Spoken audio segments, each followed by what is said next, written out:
읽은 사사기 말씀은 그 어느 것보다도 구약의 이스라엘 역사를 가장 흥미롭게 인물들을 중심으로 잘 설명하는 책이 아닐까 싶습니다. 그래서 주일학교 등에서도 참으로 흥미롭게 읽히고 또한 재미있게 가르치기도 하는 성경이 바로 이 사사기 말씀입니다. 그러나 사사기 내용을 조금만 들여다보면 그 안에 있는 이스라엘 백성들의 역사는 아주 유쾌하지 않다는 것을 우리가 알 수 있습니다.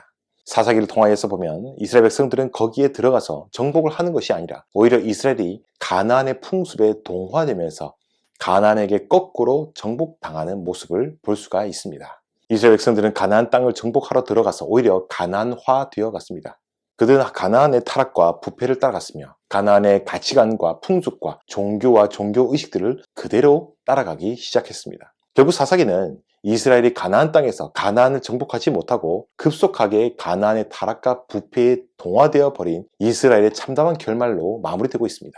이런 면에서 볼 때에 사사기는 오늘날에 살아가는 우리 교회들에게 세속화의 비극을 경고하는 책으로도 볼 수 있습니다. 모세를 이은 이스라엘 지도자 여호수아가 생존하는 동안, 그리고 함께 생존하던 장로들과 하나님의 구원 사역을 목격한 이들이 살아있는 동안에는 이스라엘 백성들은 여호와 하나님을 섬겼습니다. 그러나 8절과 9절에서 여호수아의 죽음을 기점으로 분위기가 전환되는 것을 알 수 있습니다. 10절 말씀에 보시면 이렇게 말씀하고 있는데요. 그 세대의 사람도 다 그 조상들에게로 돌아갔고 그 후에 일어난 다른 세대는 여호와를 알지 못하며 여호와께서 이스라엘을 위하여 행하신 일도 알지 못하였더라 라고 말합니다. 말씀 보시면 이스라엘의 새로운 세대 혹은 다른 세대가 일어났으니 그것은 하나님을 알지 못하는 세대였습니다. 이스라엘의 대를 이은 세대는 여호와 하나님을 알지 못하는 세대였고 하나님께서 이스라엘을 위해서 행하신 여러 가지 일들을 알지 못하던 세대였습니다. 여기서 안다라고 하는 것의 히브리 표현은 단순히 지적인 알미나 인식 차원에서 알을 이야기하는 것이 아닙니다. 히브리적인 알미란 지식적으로 아는 것을 넘어서서 아주 인격적이고 경험적이고 체험적인 알을 가리키는 것입니다. 이 표현을 통해서 알 수 있는 사실이 있었습니다. 그것은 이스라엘의 대를 이은 다른 세대는 혈통적으로 이스라엘 사람이고 여호와 하나님과 그분이 행하신 일에 대한 단순한 정보나 지식 정도를 알고는 있었겠지만요. 그것은 자신들에게 인격적이고 경험적인 것이 아니라 그저 조상들이 전해준 전래동화 수준에 불과했다라는 겁니다. 사사시대를 살던 이스라엘 후손들은 하나님에 대해서 지식적으로 알기에 하나님을 어느 정도 섬기고 예배할 수 있었을지는 모릅니다. 이것은 이후에 하나님 앞에서 우상 숭배하는 죄를 범하다가 그들이 괴로움을 당할 때에 하나님께 부르짖는 그들의 모습을 통해서 충분히 유추할 수 있습니다. 그러나 그들에게 여호와 하나님은 가나안의 수많은 신들 중에 하나였을 뿐 오직 유일하신 여호와 하나님이라는 사실을 알지 못했습니다. 하나님을 참되게 예배할 수도 없던 자들이었습니다. 그들은 하나님을 자신의 하나님으로 한 번도 경험한 적이 없기 때문입니다. 오늘의 말씀에서 여호와 하나님을 알지 못하던 세대가 일어났다는 것이 알려주는 바가 있습니다. 하나님과의 언약을 저버리고 하나님의 진노를 살 것이라는 것을 알려주는 것입니다. 이것은 출애굽기 1장에서 요셉이 죽은 후에 요셉을 알지 못하는 새 왕이 일어나서 애굽을 다스리게 된 사실을 연상케 하고 있습니다. 요셉을 알지 못하는 새 왕이 애굽에서 일어나 이스라엘 백성들이 온갖 노역으로 괴롭게 하였던 것처럼 하나님을 알지 못하던 세대가 일어나므로 이스라엘 앞에 암담한 미래의 역사가 펼쳐질 것이라는 것을 예고하는 문학적 장치이기도 합니다. 역시나 이후에 이스라엘의 역사 이야기는 참담한 이야기들로 점점 전개되기 시작합니다. 하나님을 알지 못하는 세대가 일어나므로 이스라엘에게 일어난 결과가 있었습니다. 11절 이후를 보시면 여호수아의 죽음 이전에 하나님을 섬겼던 것이 이제는 바알들을 섬기게 된 것을 알 수 있습니다. 한마디로 우상 숭배하는 죄악을 범함으로 하나님 앞에서 범죄하였습니다. 그리고 하나님을 알지 못함으로 말미암아 이스라엘의 다른 세대는 애굽 땅에서 이스라엘 백성들을 인도하신 구원의 하나님을 잊어버리고 배교하는 죄를 저지르기 시작하였습니다. 그들 주위에 있는 다른 여러 가나안의 신들을 음란하게 따르기 시작하였고요. 그들은 점점 가나안화가 되어갔습니다. 여기서 궁금한 것이 이것입니다. 이스라엘 백성들이 미친 듯이 우상 숭배를 하게 된 이유가 무엇일까요? 왜 그들은 하나님이 아닌 가나안의 신들과 종교 행위를 따라가고자 하는 것일까요? 이를 좀 이해하기 위해서는 당시의 가나안의 배경을 좀 이해할 필요가 있습니다.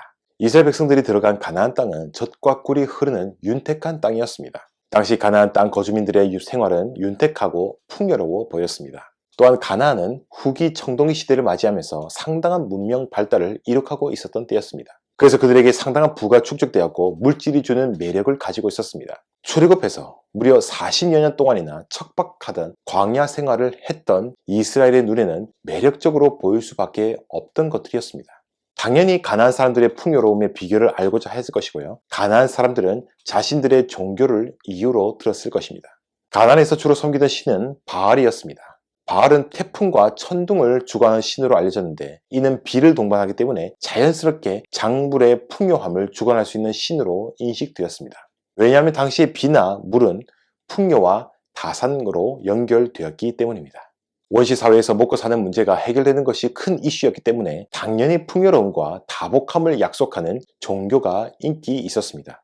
이런 물질적인 풍요함과 다복함은 이스라엘 백성들을 유혹하기에 충분했습니다. 당시 가나안 땅에는 이러한 기복주의와 물질주의, 맘모니즘이 팽배하였습니다. 또한 이러한 이유 때문에 가나안에서 가장 위대하고 능력 있는 신을 바알이라고 여겼습니다.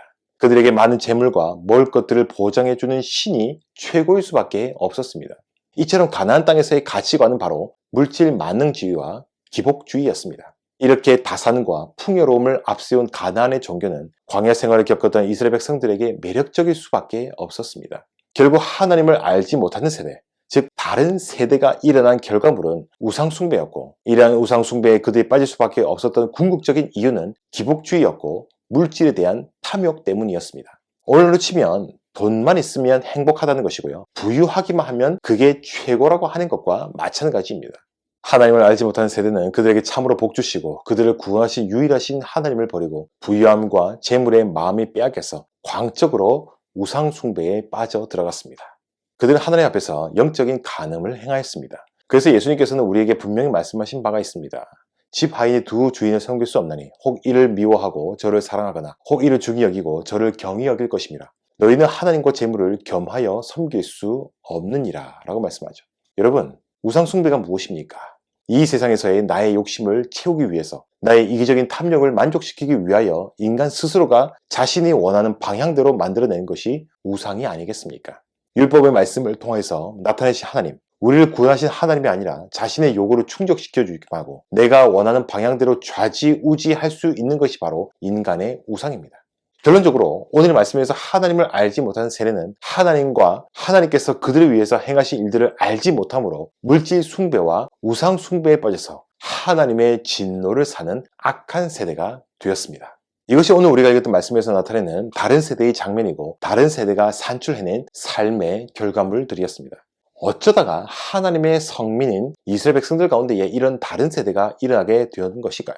어쩌다가 하나님을 알지 못하고 도리어 하나님 앞에서 악을 행하여 하나님의 진노하심을 사는 엉뚱한 세대가 되었을까요? 그것은 이들이 이전 세대에게서부터 찾아볼 수가 있습니다. 그 이유는 바로 이스라엘 백성들이 자손 대대로 하나님을 열심히 가르치라는 신명기의 말씀을 어겼기 때문입니다. 우리가 잘 아는 신명기 6장 말씀에 보면 이렇게 말씀하고 있는데요. 이스라엘아 들으라. 우리 하나님 여호와는 오직 유일한 여호와시니 너는 마음을 다하고 뜻을 다하고 힘을 다하여 내 하나님 여호와를 사랑하라. 오늘 내가 내게 명하는 이 말씀을 너는 마음에 새기고 내 자녀와 부지런히 가르치며 집에 앉았을 때든지 길을 갈 때든지 누워있을 때든지 일어날 때든지 이 말씀을 강론할 것이며 이스라엘 백성들은 자신들에게 베푸신 하나님의 은혜와 크신 구원을 자신들만 알고 누리는 것이 아니라 자자손손 대대로 누누의 열심을 다해서 가르쳐야 했습니다. 어디에 있든지 무엇을 하든지 열심을 다해서 하나님에 대해서 가르쳐야 했고요. 자신들에게 행하신 크신 하나님의 역사들을 부지런히 가르쳐야 했습니다. 하나님의 율법을 가르쳐야 됐고 하나님 나라의 백성들로서 마땅히 행할 길을 그들에게 가르치고 그렇게 살도록 교육해야 했습니다. 잠언 22장 6절에서 보면 자녀 교육에 대해서 이렇게 말씀하고 있습니다. 마땅히 행할 길을 아이에게 가르치라. 그리하면 늙어도 그것을 떠나지 아니하리라. 여기서 마땅히 행할 길이란 하나님을 경외하는 지혜의 길을 이야기하는 것이겠죠. 그러나 이스라엘 백성들은 자손들에게 행해야 할 도리를 다하지 않았습니다. 하나님에 대해서 부지런히 가르쳐서 지혜로운 길에서 떠나지 아니하도록 하지 않았다는 겁니다. 오늘의 말씀을 통해서 보면 그저 단순히 하나님에 대한 지적인 지식은 가르쳤을지 모르겠지만 그들에게 역사하신 하나님을 경험적으로 체험적으로 알 수 있도록 인도하지는 못했다라는 겁니다. 이런 이스라엘의 신앙 전수의 실패는 이후에 신앙의 타락으로 이어졌고 나아가서 도덕적인 타락으로 이어져 이스라엘이 대적들의 손에 붙여지는 국가적인 위기를 초래하였습니다. 오늘 이 말씀이 오늘날 살아가는 우리 모두에게 주는 교훈이 있습니다. 먼저 그것은 다음 세대를 향하여서 열심을 다해 부지런히 가르쳐라는 겁니다. 무엇을 가르쳐야 됩니까? 하나님에 대해서 가르쳐야 되고요. 하나님께서 우리를 위해서 행하신 구원, 이 복음에 대해서 가르쳐야 된다는 겁니다. 또한 말씀을 따라서 복음을 따라 살 수 있도록 그들의 삶을 가르쳐야 됩니다. 그렇게 함으로써 그들이 하나님을 알지 못하는 세대가 되지 않도록 해야 한다는 겁니다. 이것이 오늘날 살아가는 우리 모든 교회에게 주는 귀한 사명입니다. 둘째로 단순한 지식으로만 아는 것이 아니라 인격적이면서도 경험적으로 알게 해야 한다는 겁니다. 다른 누군가의 하나님이 아니라 바로 나의 하나님이며 나에게 역사하신 하나님이심을 알게 해야 한다는 겁니다. 우리가 다음 세대에게 교육할 때에 주의해야 하는 것이 바로 이것입니다. 우리는 그저 그들에게 신학적인 지식을 가르치거나 사변적인 것들을 가르치는 것으로 그치면 안 됩니다. 자신이 믿는 하나님께서 나에게 어떻게 역사하셨으며 나에게 주신 하나님의 은혜가 얼마나 큰지 그들로 알게 하는 신앙의 전수가 필요하다는 겁니다. 이러한 가르침이 어떻게 가능할까요? 우리가 먼저 하나님의 은혜로 돌아가며 하나님의 은혜의 풍성함에 젖어 있어야 가능합니다. 살아있는 십자가의 복음이 내 안에 살아있으며 하늘의 사랑에 대한 감격으로 심령이 충만할 때 가능하다는 사실입니다.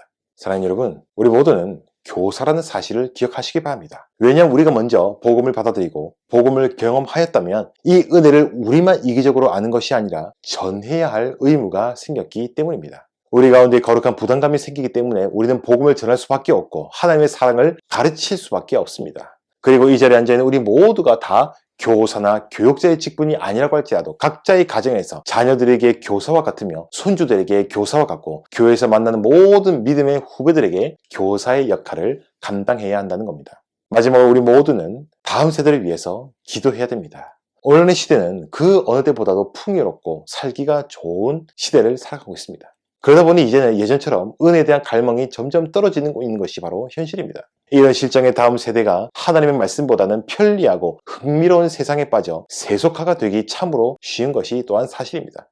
복음보다는 세상의 편리와 물질의 성공의 매력을 느끼는 이 세대 가운데에 우리가 부지런히 가르치고 전하는 일과 더불어서 해야 할 것이 무엇이겠습니까?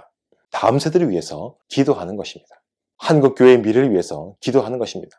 더 이상 세속화가 되지 않도록 기도하는 것이고요. 하나님의 복음의 능력을 경험하도록 기도해야 하고요. 나아가서 하나님을 찾지 않고 갈망하지 않는 우리 아이들을 위해서, 우리에게 맡겨진 양떼들을 위하여서, 우리의 자녀들을 위해서, 우리의 손주들을 위해서 간절하게 기도하며 하나님 앞에서 울 수 있어야 한다는 겁니다. 사랑하는 여러분, 바라기는 우리가 사회에서나 우리가 직장에서나 우리가 우리의 가정에서나 많은 모든 이들에게 이 복음의 교사의 역할을 능히 감당하고 이 어두운 세상 가운데에 복음의 분불을 환하게 비추며 살아갈 수 있는 우리 모두가 될 수 있기를 주님의 이름으로 간절히 소망 드립니다. 감사합니다.